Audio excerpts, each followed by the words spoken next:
Hello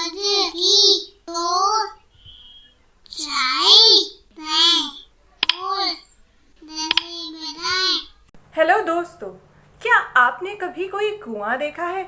कुआं यानी कि वेल, जो हम इस तस्वीर में देख पा रहे हैं। पर मेरे मन में एक ख्याल आया कि ये जो कुआं है इसमें ये चरखी क्यों है? क्या आप देख पा रहे हैं ये ऊपर एक चरखी है? क्या आपने कभी कुएं से पानी भरा है रस्सी से खींचकर? तो आपने ज़रूर देखा होगा कि कुएं के ऊपर की तरफ एक गोल गोल चरखी होती है जिसके ऊपर रस्सी डाली जाती है और उससे ही बाल्टी को खींचा जाता है। तो सोचिए कि कुएं में ये चरखी क्यों होती है? क्यों होती है ये चरखी? तो आइए यह जानने की हम कोशिश करते हैं। उसके लिए हमें चाहिए होगा एक पेन या कोई भी ऐसी गोल चीज़, और साथ ही आपको चाहिए होगा एक धागा और कोई भी सामान जो ज़्यादा भारी ना हो, हल्का हो। तो हमें क्या करना है, मैंने यहाँ पे धागे की जगह ये नाड़ा लिया है।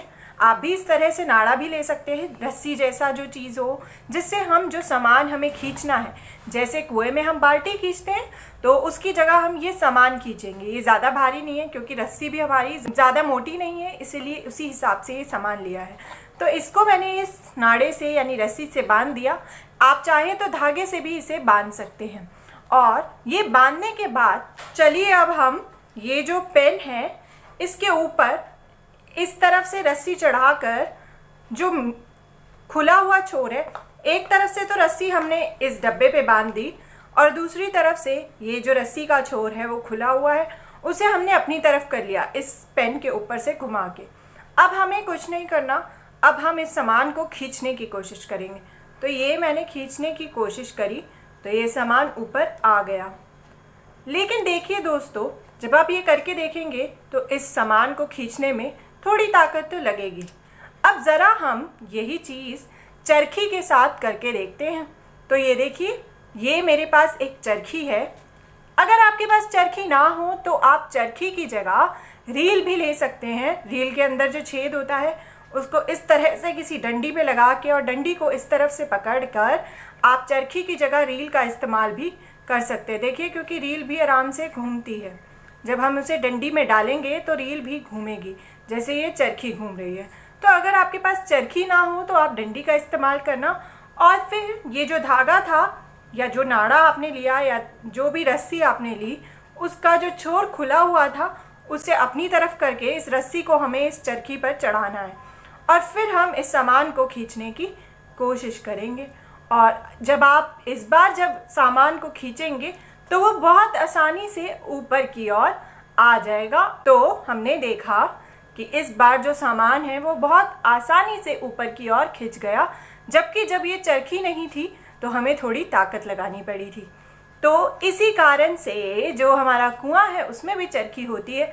जब हम चरखी पर रस्सी लपेटकर और उसे खींचते हैं तो बाल्टी को खींचना आसान हो जाता है, क्योंकि ये जो चरखी है ये गोल गोल घूमती है, जिस वजह से आसानी से बाल्टी ऊपर की ओर खिंच जाती है। और जब हम इस तरह से चरखी पर रस्सी लगाकर किसी सामान को खींचते हैं तो इसे क्या बोलते हैं? इसे बोलते हैं पुली। तो ये है हमारा पुली। तो ये जो पुली है इसका इस्तेमाल बहुत सी चीज़ों में होता है। जैसे कि हमने अभी कुएं में देखा कि पुली का इस्तेमाल होता है, इस चरखी का इस्तेमाल होता है रस्सी खींचने के लिए।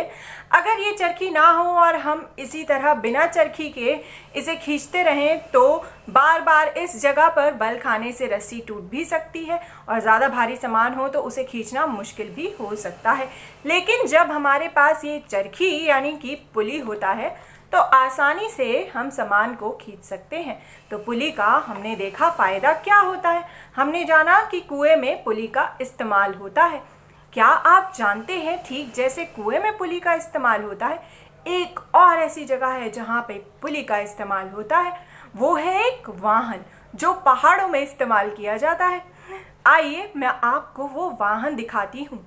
क्या आप जानते हैं उस वाहन से कुछ बच्चे अपने स्कूल भी जाते हैं? तो आइए देखते हैं ऐसा कौन सा वाहन है जिसमें पुली का इस्तेमाल होता है। यह तस्वीर ली गई है आपकी NCERT की कक्षा 4 की पुस्तक आस पास के पाठ 1 से। यह तस्वीर जो है यह लद्दाख की है, जहाँ कुछ बच्चे जो हैं वो स्कूल जा रहे हैं। तो उन्हीं से जानते हैं वो स्कूल कैसे जा रहे हैं। स्कूल पहुंचने के लिए हमें रोज़ नदी पार करनी होती है, खूब चौड़ी और गहरी नदी। नदी के पार जाती हुई मजबूत लोहे की रस्सी होती है। यह दोनों तरफ से भारी पत्थरों या पेड़ों से कसकर बंधी रहती है। ट्रॉली, जो लकड़ी से बना झूला होता है, उसे पुली की मदद से इस रस्सी पर सरकाया जाता है। हम 4-5 बच्चे एक साथ ट्रॉली में बैठ जाते हैं और पहुंच जाते हैं नदी के पार अपने स्कूल। तो दोस्तों, हमने जाना कि जो पुली है उसका इस्तेमाल काफ़ी जगहों पर होता है सामान को खींचने के लिए। और जैसे कि हमने सबसे पहले तो देखा था कि कुएं में पुली का इस्तेमाल होता है, और दूसरी बार हमने देखा कि जो ट्रॉली है इसमें भी पुली का इस्तेमाल होता है। ये जो ट्रॉली है इसको पुली की मदद से एक पहाड़ से दूसरे छोर तक पहुंचाया जाता है। क्या आपने भी कहीं इन दो जगहों के अलावा पुली का इस्तेमाल होते देखा है? कहाँ देखा है आपने पुली का इस्तेमाल होते हुए? ज़रूर देखना अपने आसपास और देखना कि क्या कहीं पर पुली का इस्तेमाल हो रहा है।